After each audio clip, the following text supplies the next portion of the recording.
Speaking of that, we're joined by Rory Bremner. Hello. Good to see you. Why do you think Gordon Brown came out top in your group? Yeah. And yet all the instant polls, or nearly all the instant polls, show him third? Well, I'm surprised by that. It was almost like we're watching a different debate, really. And in some ways, these are like Rorschach tests. You know, you project onto it what you want. But I think right from the start, there was a very strong feeling that Gordon Brown did well at the beginning. I think, interestingly, all of the focus has been on Gordon Brown because of the last 24 hours, and all of the focus on Nick Clegg because of the last 2 or 3 weeks. So Cameron was sort of went into this sort of below the radar. But given Gordon Brown's state, I mean, you know, you're almost surprised that he didn't, you know, pick up a dumbbell and start hitting David Cameron from the beginning, because he must have ruled it out. Absolutely. And so when he came in, a very good first line, took that out of the way, said, you know, no, this job's lots of things, I don't get all of them right. And then, boom, we know it's his strong subject, the economy. As I said, he's been revising for 13 years. But I thought he gave a combative performance. And as I said on the film, Clegg had a lot of energy. He had a lot of passion, I think, and yes, he overdid the bit about look at you two, all the rest of it. But Cameron, I think he looked like he was on the back foot. He was having to be defensive about the inheritance tax thing, and he looked like a sort of earnest prefect. There didn't seem to be the same fire. Maybe John's right. Maybe he's too polite. Let me bring in the others. Michael, what was your take? I thought Clegg's performance was relatively disappointing. He was under a bit of fire, and I think he was a bit softer than he'd been before. I thought David Cameron probably did come out of it best, but I still think David has never been more than about 80% of his potential. Why do you think that is? No. He's not quite adapted to... Or is he badly advised? Well, I think it's a little bit of nerves, and I think it's a little bit of wanting to be prime ministerial. He doesn't want to overdo the kind of charisma thing. Let me just say two other things. I think Gordon Brown got marked down by the public because they don't like negativity. You can see this in The Travelling Worm. They don't like, and he was very, very negative. And the second thing is, he gets marked down not because of his performance tonight, but because people don't like him very much. Charles? Yeah, I think that by debate number 3, the public are viewing this in the context of the overall bigger picture, not just the catastrophe of yesterday, as it were, but there is now a sense, you know, the tram lines, I thought actually in the second debate, none of them are going to make big howlers in these debates. That was clear after the first one was over.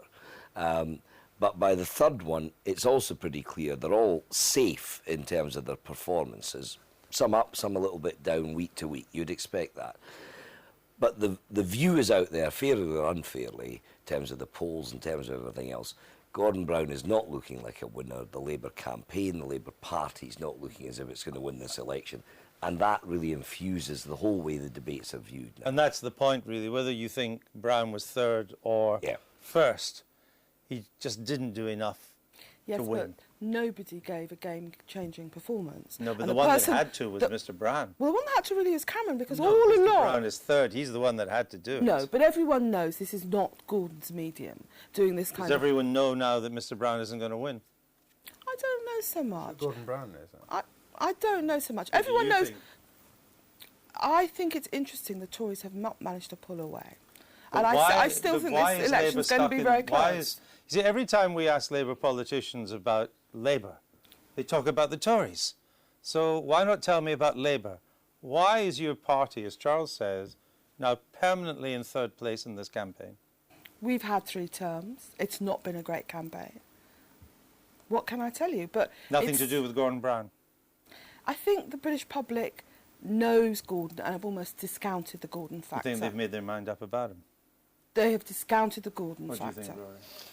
Well, I don't know. I mean, I think the trouble for Cameron is that, you know, he set himself out as to say you've got to vote for somebody young and fresh and different. And along comes Nick Clegg, and the public go, No, I'll come to you're doing what Labour politicians do.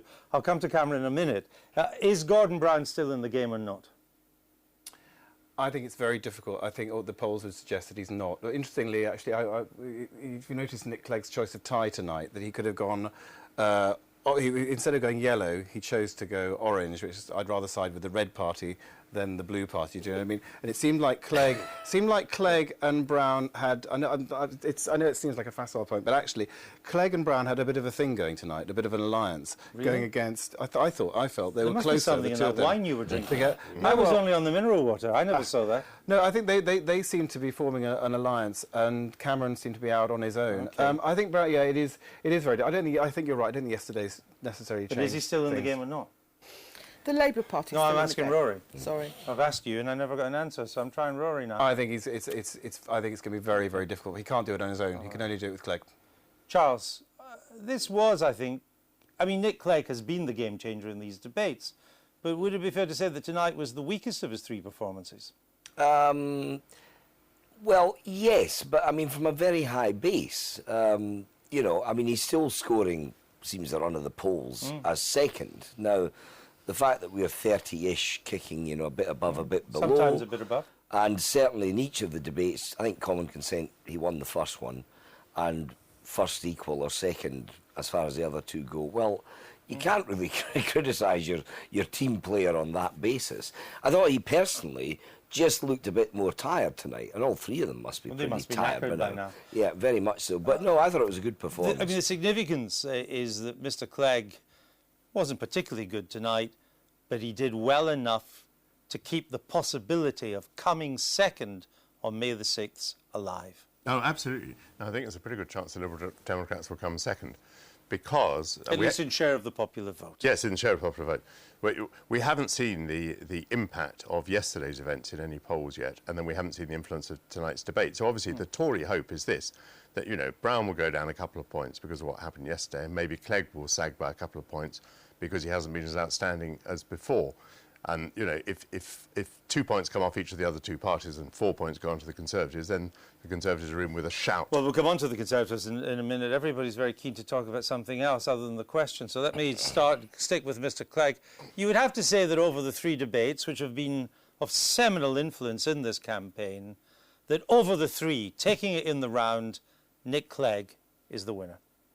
He's made, I mean, the debates have made a tremendous impact. Every night when I go out canvassing, even tonight, I was out tonight, people say, they're talking about that, saying, I am just going to watch the debate, which I've never had. And Clegg, you know, Clegg has made a huge impact. And I can see, particularly for younger voters, and he's a natural in front of the television camera. It has worked for him. Was David Cameron's best performance tonight? Yes. And yet still not, you were saying, what you think he's capable of doing. Correct. No, I think he is capable of better. We would have expected him to be slightly better, and he hasn't quite adapted to the medium.